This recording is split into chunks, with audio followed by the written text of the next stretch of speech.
राज्य व्यवस्था को आम जन तक पहुंचाने का नाम है पंचायती राज। भारत में प्राचीन काल से ही पंचायती राज व्यवस्था अस्तित्व में मानी जाती है। प्राचीनतम ग्रंथ ऋग्वेद में सभा और समिति के रूप में लोकतांत्रिक स्वायत्त शासी संस्थाओं का उल्लेख मिलता है। तब से लेकर अब तक ग्रामीण स्तर पर यह स्वायत्त शासी इकाइयां लगातार किसी न किसी रूप में देखी जाती रही हैं। आधुनिक भारत में पहली बार राजस्थान के नागौर जिले में 2 अक्टूबर 1959 को पंचायती राज व्यवस्था लागू की गई, लेकिन अखिल भारतीय स्तर पर इसे 1993 में संविधान में 73वां संशोधन अधिनियम 1992 के जरिए पंचायत राज संस्था को संवैधानिक मान्यता दी गई। संविधान में इस संशोधन का आधार बलवंत राय मेहता समिति और अशोक मेहता समिति की सिफारिशों को माना जाता है।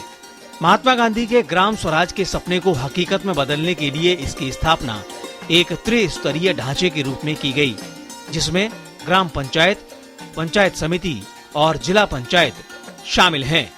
हर 5 साल में पंचायतों के नियमित चुनाव कराए जाने का प्रावधान है, जिसमें अनुसूचित जातियों और जनजातियों के लिए उनकी जनसंख्या के अनुपात में सीटों के आरक्षण के साथ साथ महिलाओं के लिए भी सीटों के आरक्षण का प्रावधान है। 73वां संशोधन अधिनियम में पंचायतों को स्वशासन की संस्थाओं के रूप में काम करने के लिए आवश्यक शक्तियां और अधिकार प्रदान करने की जिम्मेदारी राज्य सरकार को दी गई है।